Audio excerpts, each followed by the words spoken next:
And Yaley is off the racetrack. He's out of harm's way. Here they come, and Kyle Busch is going to try to hold him off. Boyer taps. Oh, they're sideways. Look at Robbie Gordon on the high side. He gets all 4 cars, all the leaders. Caution comes out as Michael Waltrip makes the pass. Now remember, the field was frozen when the caution came out, but the cars that caused the caution, they are not able to stay on the lead lap or get the free pass. Larry, as I saw it looking across the track, at the moment the starter lifted the caution flag, Michael Waltrip had passed those cars.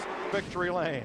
Oh, let's sort this one out. Now they're coming off turn 2. This was with about a lap and a half to go. You saw the 21 just barely got in the back of the 5, and then it looked like Johnny Benson got in the back of the 21 and just kind of sucked in Robbie Gordon in the 55 car. Chain reaction.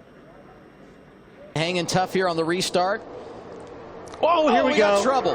That's Casey Kane that goes sideways. Joey Logano nowhere to go. Oh, my. Clint Half the Boyer field through is the grass. The big one at Daytona has happened at lap 97. That is the huge one at Daytona.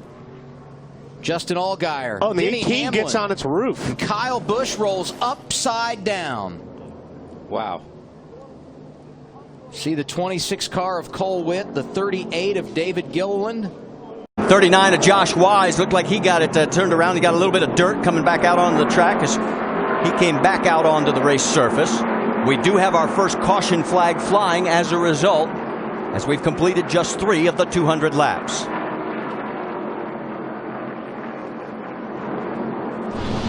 Let's go back and show you exactly what happened. Yeah, he's loose. Yeah, you get up off of turn 4. A lot of times you call push out to the wall. You go give. Oh, wow. Goodness. Man. Tell you what, Travis Pastrana would have been proud of that in one of his jumps. And look how well the car held up. Yeah. Mark had Casey Kane coming up from behind him, racing for the lead. Juan Pablo Montoya and Bobby Labonte were racing right in front of him in turn 4. Yeah, and this Mark had caught these cars. You can see Bobby Labonte looks like just loses it, gets loose with that car right up behind him there. But Mark had been there for a while, and you can see Mark spinning now. Not much you can do except hold on and lock the brakes as a driver at this point in time. And right there. Oh. Yeah, I was lucky the crew members weren't injured there as well. I'm telling you, that was just a crazy accident. Huffman hit Dave Stacy coming off turn 2. David Hutto and George Crenshaw were also involved. The recent heavy rains made the grass a skating rink, and Stacy's car slid all the way to the dirt embankment, flipped over it, and amazingly landed on its wheels in Lake Lloyd. Rescue workers waited for the 29-year-old Enon, Ohio driver to clear the cobwebs before he got out. He was taken to the infield care center and released, and then talked with our Kenny Martin. We've seen a lot of cars get in that dirt bank. You know, when you hit... Comes out now for the 6th time. It's got a flat right front tire and the hood's off this car. It's obviously had some sort of issue. Hood not off, and he's missing the bus stop. Oh my goodness. That thing just exploded, the whole nose of it. I don't know what that was. He was slowing down through the bus stop. Bed up, show Right. I'm back at Infineon Raceway, and yes, that is a live picture. You know, payback sometimes. Well, a lot of times it happens. 7. I'm not sure. Those are the guys just in front of him. Yeah. There's Vickers. Already made contact with Stewart. Vickers had worked his way into the top 5. Had to make another pit stop anyway. So the attitude kind of, what the heck, I'll let him go and then pay it off. And I can guarantee you that. All clear. All Vickers has been thinking about since he got turned by Stewart was getting in a position.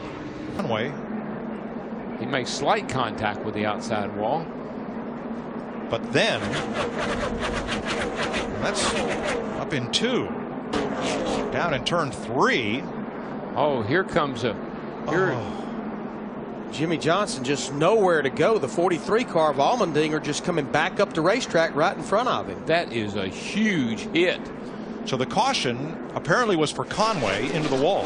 Yeah, look at Not sure why Allmendinger was so far down on the racetrack. That's brutal right there, man. That is a hard lick. Was not quite what brought out the caution. Watch the yellow cat car. He gets forced into the pit lane. Here's what I don't think he realizes. He's got a flat right front tire. 150 miles an hour. Blaney is trying to scrub off speed. And just nowhere for Ken Schrader, the 21 car, to go. Or Boyer in the 07 car. I don't think he realized he had a flat tire, and when he got to the end of pit road, he couldn't turn. Came right out in front of Ken Schrader. Clint Boyer also damaged, and Schrader's Little Debbie's car. Apparently he got a push back, has made it back to pit road.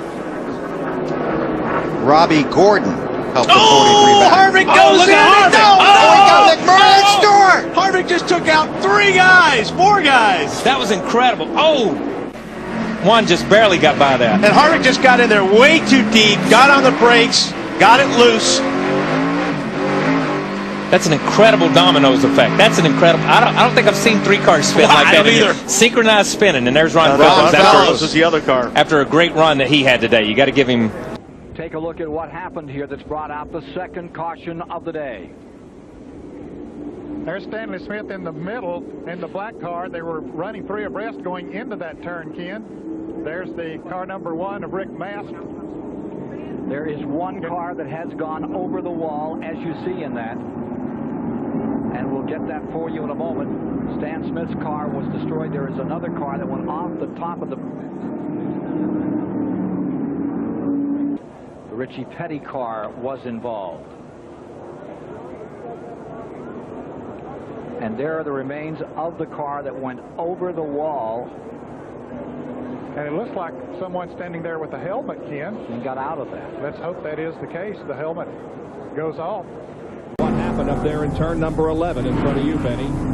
Well, just comes in the corner, hits the brakes a little too hard, and around he goes. Unfortunately, look at that mess of cars behind him. They all missed him.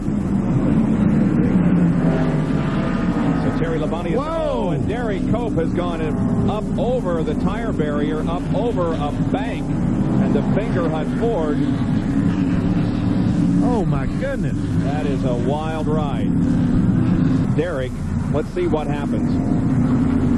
Well, it was side by side with John Krebs. John Krebs goes, wow. Oh, yeah. Out through there in front of Derek Cope.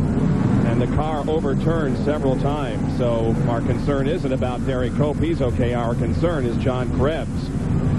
And he did not come close to a spectator area. They were well separated from the area that Krebs landed in. There you can see Cope. He is out of the car and walking away. 3 race cars that are torn up. All right, let's show you what happened. It's already in progress there, and there's Steven as he just couldn't get it turned. And Steven got a little bump from the 30 car and through the car. Watch this. It's like this is a little late, but he had gotten a bump through the car on the right rear, had to turn right to try to save the car, and drifted right into the 62. The 40 car and the 62 car got together somehow, were parked backwards up against the wall.